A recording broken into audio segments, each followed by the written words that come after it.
지금 언론의 프레임이나 보도 방식이 어떻게 가냐면은 명태균 씨와 김영선 씨 간의 관계에 뭐 역전된 주종 관계의 문제, 뇌물을 얼마나 줬느냐 문제, 이런 식으로 해서 자꾸 흐름을 잘못 잡아가고 있어요. 의도적인 측면이 있다고 봅니다. 저는 이건 아니라고 봐요. 이거는 어떻게 보면은 정치자금법 문제를 가지고 명태균 씨의 뒤통수를 이 정권이 어떤 형태든 간에 때리고 있는 겁니다. 치고 있는 거거든요. 그렇다면 우리가 서두에 질문했던 것처럼 명태균 씨와 이 정권은 살짝이 소원해진 관계다라고 볼 수 없는 거고요.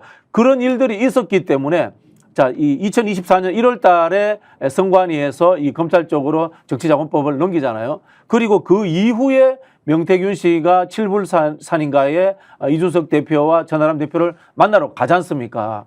이렇게 본다면은 먼저 여기에 대해서 이른바 명태균 씨를 어느 정도 궁지에 모은 것은 이 정권 쪽이다. 이렇게 볼 수 있겠죠. 자, 뇌피셜로 한번 생각해 보십시오. 지금 명태균이 직접 한 얘기는 김영선 의원과의 얘기, 그리고 이 씨가 지금 현재 공익 제보자 역할을 하지 않습니까? 이 대화 내용은 계속 뉴스토마토를 통해서 이제 드러나고 있습니다. 궁금한 게 있죠. 자, 김건희 여사와 명태균이 직접 통화했던 내용에 대해서는 아무것도 드러나지 않습니다. 텔레그램도 보기는 봤다고 하는데 이것이 증거로서 나오지 않아요. 육성으로 지금 녹취가 돼 있는 내용이 있을 것이라는 소문이 있는데 이게 지금 드러나지 않고 있단 말이에요. 정보통신보호비밀법 때문에 뭐 그런 부담이 되겠죠. 그것도 있지만 또 한편으로는 저희 기자적 촉으로는 그 내용이 언론사 가지고 있지 않다 지금. 자, 명태균은 명확하게 가지고 있는데 네. 명태균 이외에는 명태균이 하는 말은 들었지만 명태균이 현재 확보하고 있는 김건희 여사와의 녹취 내용에 대해서는 아무도 갖고 있지 않다, 이렇게 추론이 가능하기 때문에 오히려 저는 다르게 생각합니다. 그렇습니까? 저는 그 명태균 씨가 김건희 씨와 통화한 내용을 녹취를 재녹취한 사람이 있을 수도 있고 네. 문자를 주고받은 것을 캡처한 사람이 있을 가능성이 있다라고 봅니다. 그래서 저는 아까 말씀하신 이 씨가 녹취록을 재녹취해서 가지고 있을 가능성이 있다라고 보고요. 네. 그다음에 한편으로 이건 제 의심인데 이준석 대표가 저는 이 캡처본을 가지고 있을 것이라고 저는 의심합니다. 네. 자, 그러면 명태균 씨는 확실히 가지고 있는데 이 씨도 가지고 있을 수 있고 이준석도 가지고 있을 수 있지만 다만 공개하지 않고 있다. 네. 근데 명태균은 명확합니다. 자, 뉴스토마토 가지고 있으면 왜 공개 안 해? 내가 매월 며칠까지 공개하라고 했는데 공개하지 않는 것은 너희들 갖고 있지 않느냐? 이것이 이번 이 사태가 또는 사건이 확장되는 일종의 분기점에서 굉장히 중요한 요소가 된다는 거예요. 네. 이게 터지면 급속도로 김건희 여사로 옮겨갈 수 있는데 여기에서 명태균은 가지고 있고 이준석 대표조차도 가지고 있을 수 있는데 취재하는 영역이나 이 씨가 가지고 있지 않는다면 답보 상태에서 턱커덕 벽에 부딪혀서 한 발도 못 나갈 수도 있다는 거예요. 1차적으로 제가 봤을 때는 언론과 국회가 잘못하고 있다고 생각하는 게 명태균 씨의 녹취록만으로 김건희 여사를 지금 고소고발하는 사람이 있을 겁니다. 이 건으로 대통령실에 묻고 대통령실에다가 일단 취재를 해야죠. 입장을 내라고 이야기를 해야죠. 이거 왜 안 하고 있어요?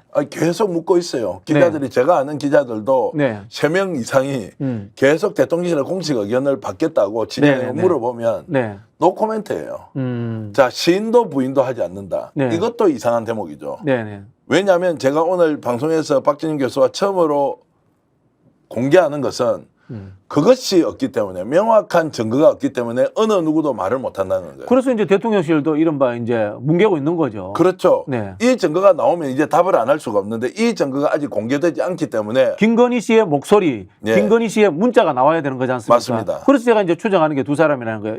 이 씨와 이준석 대표가 그 둘 중에 하나를 갖고 있지 않겠느냐라고 추정을 하고 있는 거죠. 자, 그런데 이준석 대표는 나는 그렇게 본 적 없고 말한 적도 없다, 이렇게 이제 빠져버렸습니다. 근데 네. 다시 공개할 가능성은 없죠.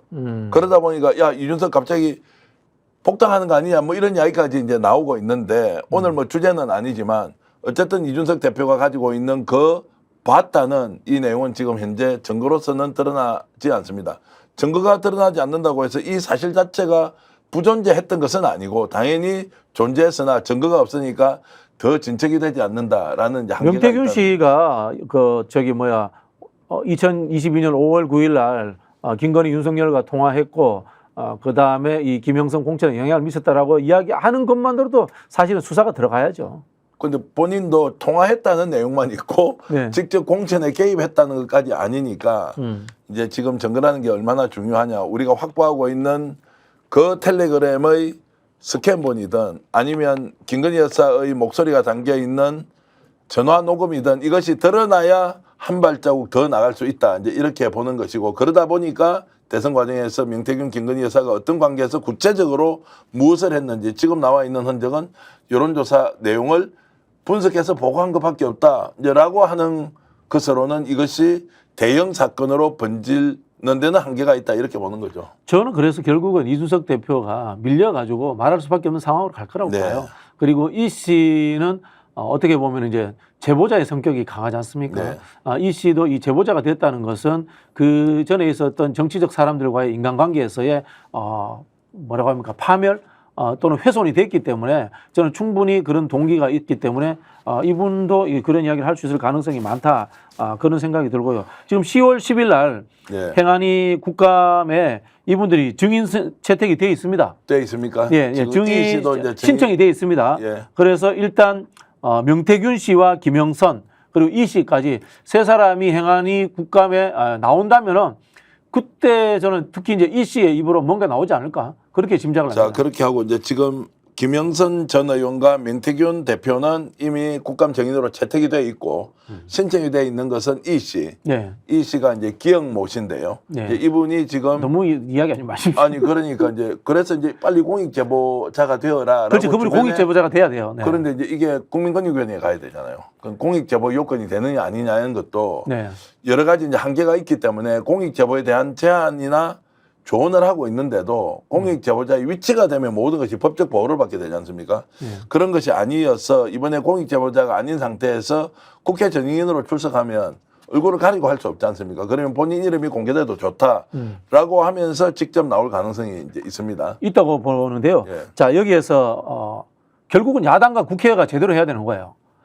이 검찰 독재 정부에서의 그 또 다른 국가기관인 권익위가 인권을 보호해주고 공익제보자를 보호해줘야 되는데 보호받을 수 없는 것처럼 보이잖아요. 그러면 실제로 보호받을 수 있는 건 뭔가 하면은 국민의 대표기관인 국회와 국민들의 시선입니다. 여론입니다. 그 이야기는 뭐냐면 공익제보를 하고 난 다음에 이 사람이 국민들의 시선 앞에 늘 있으면은 권력이 음습하게 이 사람을 어떻게 옮아맨다거나 탄압을 한다거나 이런 걸 하기가 힘들어져요. 김규현 변호사도 똑같은 케이스 아니십니까? 김규현 변호사가 공익제보자 신청하고 공수처에다 갔는데 가보니까 이게 오히려 범죄 집단의 입에다가 자기가 머리를 쑥 집어넣은 꼴이 되어버렸단 말이에요. 네. 그럼 뭐냐 결국은 방송에 나오고 국회에 가고 해서 국민들에게 자신의 얼굴을 알려줘야지 보호받을 수 있는 거거든요. 똑같이 저는 이 씨도 그런 상황에 처했다고 봅니다. 보호를 받기 위해서가 아니라 이제 지금은 자신이 불의를 보고 참지 못하고 정의로운 뭔가 행동을 하는 것이 역사적 의무다라고 생각하고 지금 이제 국회에 나오는 걸로 이제 되어 있습니다. 네. 자, 그런 용기를 내주신 이제 이 씨께 저희들도 정말로 그 용기 있는 행동에 박수를 보낸다는 말씀을 드리고요. 자, 10일 날 그러면 10월 10일입니다. 자, 행안위 국정감사에서 네. 국정조사 과정에서 이제 국정감사에서 자, 김영선, 명태균 이 씨가 다 나온다. 자, 김영선, 명태균 대표는 나올 것 같습니까? 저 출석 거부할 수 있지 않습니까?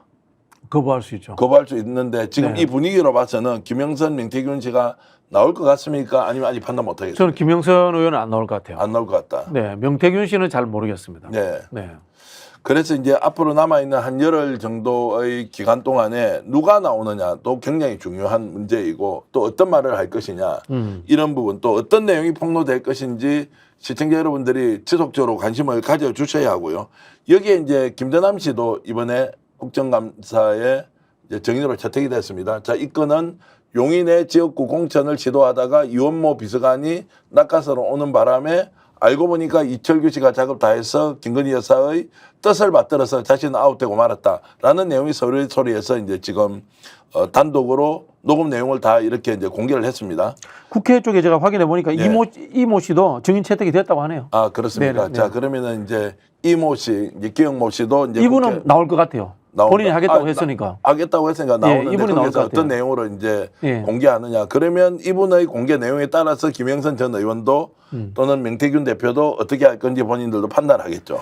방어적 차원에서 나올 수도 있고요. 아니면은 아예 사실관계를 진실이 아니라라고 부정을 하면서 회피해 버릴 수도 있겠죠. 예를 들면은 명태균 대표의 녹음 파일은 다 가지고 있는데 제가 김건희 여사께 없다고 하면 명태균 대표가 아 나 그거 그냥 지나가는 말로 한 것이지 그거 의미 없습니다라고 이제 부인하는 것은 우리가 수도 없이 봤지 않습니까? 네네. 그런 방식으로 발표기를 해버리면 오히려 국정감사에서 명확한 증거가 나오지 않는 이상은 공방으로 끝이 날 수도 있다 이런 생각이 들기도 합니다. 그렇죠. 제가 만약에 명태균 씨라면은 이런 참 표현을 했습니다만은 이 씨와 대질신문 하듯이 같이 앉아서 토론하게 해달라. 이렇게 해서 말씀하신 것처럼 정치 공방으로 해서 끝을 맺을 가능성이 있겠죠. 예. 지금 행안위 위원장이 당적이 어딘지를 모르겠습니다만은 네. 지금 제가 보기에는 이거는 대질신문에서는 될 일이 아니고요. 순차적으로 시간을 둬서 두 사람이 여유 있게 이야기할 수 있는 기회를 주는 것이 맞지 않겠나 이런 생각이 듭니다. 행안위원장이 지금 신정훈 의원이 행안위원장 아, 그렇습니까? 아, 네. 예, 이거는 뭐 정확하게 확인을 좀 해보기로 하고요. 어쨌든 지금 10월 10일 날 이제 나오게 되면 이때는 뭐 국민들의 시선이 국회 행안위 쪽으로 집중될 수밖에 없겠죠. 될 수밖에 없고 그 과정에서 어떤 내용이 이제 드러나느냐 아마 이제 남아 있는 기간 동안에 치열하게 수사함을 할 것이고 어떤 증거 자료를 내놓느냐 이런 것들도 좀 지켜봐야 할 것 같습니다.